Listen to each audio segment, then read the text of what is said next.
projet de loi 85 et les impacts potentiels. Donc, rappelez-nous, c'est quoi ce projet de loi-là? On veut permettre aux épiciers, par exemple, d'avoir plus que 4 employés après les heures d'ouverture normales, donc après 21 heures. Et c'est un grand débat dans la société québécoise parce qu'on dit, mais ça va nuire aux jeunes qui vont être obligés de travailler plus tard. On va aussi euh, changer le comportement des consommateurs. On va avoir des coûts supplémentaires, mais on va avoir en même temps une ouverture sur le monde et la capacité de vendre à 10h30 à des gens qui auraient pu acheter à 9h15. Mais le point est le suivant, c'est que ça me ramenait à l'époque où vous et moi, Patrick, nous étions plus jeunes. Et où il y avait, je ne sais pas si vous en souvenez, il y avait la loi sur l'observance du dimanche qui datait de Ben oui, 1907, ben oui, qui c'était empêchait les commerces d'ouvrir le dimanche. exactement, c'était jour de congé. Il y En avait, tout cas, pour la conso. et il n'y avait pas de guichet automatique dans ma jeunesse non plus, donc il fallait aller retirer l'argent pour consommer la fin de semaine. Et c'est juste en 1985 qu'on a revisé ça, puis en 90, on a vu une loi qui permettait d'ouvrir justement le dimanche. Alors là, on est habitué de consommer le dimanche, mais il fut une époque où on ne consommait pas. Et le gros enjeu, il est technologique. C'est parce qu'il y a eu, à un moment donné, quelque chose qui est apparu qui s'appelle les caisses automatisées. Et donc, toute cette règle d'avoir seulement 4 employés et le fait que ça ralentissait le service et donc que ça crée des lignes d'attente dans les épiceries, que ça donnait du travail aux dépanneurs, mais c'est moins vrai depuis que c'est électronique, depuis qu'il y a des codes QR, depuis que ça va plus vite. Et donc, c'est un peu la technologie, implicitement, qui force la main au commerce de détail de s'adapter, parce qu'il y a aussi le commerce 24 heures en ligne.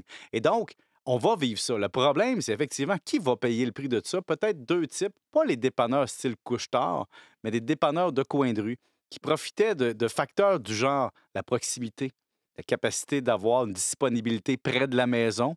Et c'était ça qui faisait qu'on payait plus cher pour un produit qui était accessible à des heures que d'autres commerces ne pouvaient pas nous offrir. Oh oui, c'est carrément leur modèle d'affaires C'est leur modèle d'affaires. qui est remis en question, là. Bien, Ou presque. présentement, mais même dans le passé, donc imaginez la loi du dimanche qui a changé, après ça, on a ouvert plus tard, après ça, on a permis d'avoir 4 employés après certaines heures d'ouverture. Donc, petit à petit, notre dépanneur d'enfance est menacé.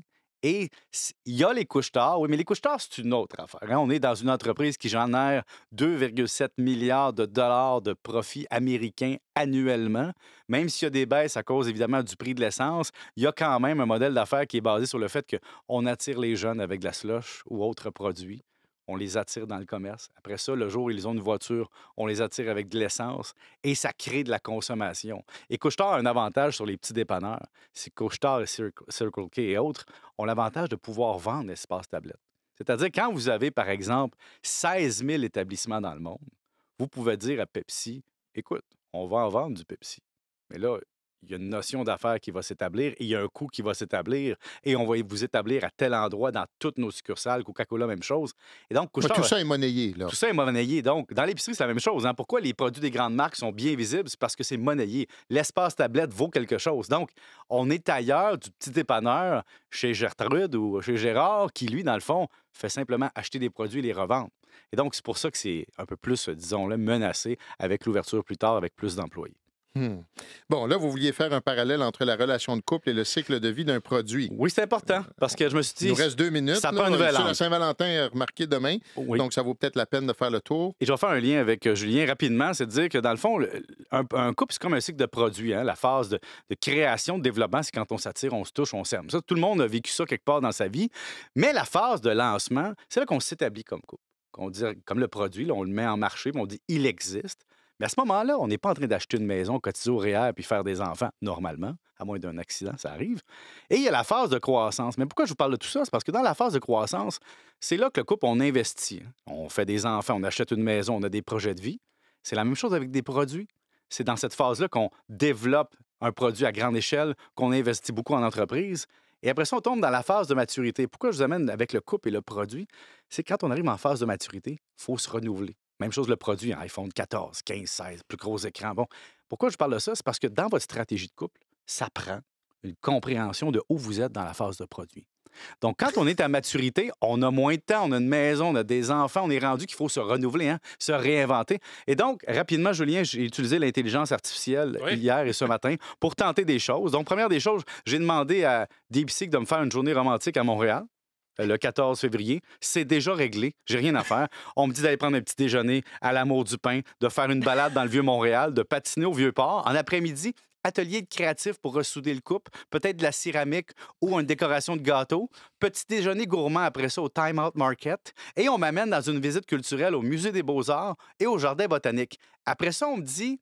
Dîner aux chandelles, on me propose le mousseau. Bon, ça, c'est quand même une table qui coûte cher. Oui, c'est ça. J'ai Pas pas que vous avez dit- une coupe d'économie, là. J'ai pas dit de budget. Un spectacle à la Maison symphonique, la 9e symphonie, et on me finit en fait. On me donne plein d'exemples Bon, et on ça, me donne un c'est- budget c'est- par catégorie. C'est formidable. Mais là, vite, là, j'ai demandé un poème des avantages fiscaux de l'amour. Ah, mon Puis, Dieu. puis J'ai regardez, peur. un des extraits, il est très bon. Il dit, par exemple, les REER de conjoint, un joyau précieux. Je cotise pour toi et l'impôt devient moins lourd. À la retraite, nos pensions seront partagées. Avec un taux plus bas, nos économies seront gâtées. Et ça continue comme ça. J'en ai plein, là. J'en ai pour 4 heures. Mais finalement, j'ai aussi demandé des aides pour composer la carte de Saint-Valentin. Par exemple, tu es le REER de mon cœur. Plus je t'investis, plus tu me rends riche en bonheur. Ou notre amour est comme un CELI, plus on y met, plus il grandit sans taxe ni limite. Et l'autre, j'en ai vu une autre qui est en lien avec l'impôt. Hein? Notre amour est comme la vie, hein? Il est non imposable. Alors, Que c'est bon! Mais Donc, là- tout ça pour dire qu'on peut mettre à contribution l'intelligence artificielle pour bonifier ou... Ben, c'est l'efficacité. Comment dire, là, pour bonifier notre phase vie. de maturité. mais Là. le temps, c'est de l'argent. Puis dans le fond, ça nous montre même dans un petit exemple de relation comme ça que la Saint-Valentin même peut être optimisée grâce à l'intelligence artificielle. Puis dans votre parallèle, couple Oui. amoureux Il y a un et déclin à la fin, cycle de vie de produit, ouais, c'est ça. Est-ce qu'il y a une obsolescence programmée? Oui, la mort. Ah. C'est la mort ou la séparation. Donc, si vous ne réussissez pas à renouveler votre couple grâce à l'intelligence artificielle, la mort vous attend de toute façon. Pierre-Yves, un homme rempli Ne d'optimisme. manquez pas Paul-Antoine demain avec le mariage. Ce sera vraiment intéressant. On a un angle spécial. Oui, et on vous manque pas, vous, en direct de l'univers, samedi 19h sur ICI Télé. Hey, vous feriez un très bon invité, parenthèse. Je leur l'envoie dirai. à France Baudouin comme ça. Salut Pierre-Yves, on se reparle très bientôt.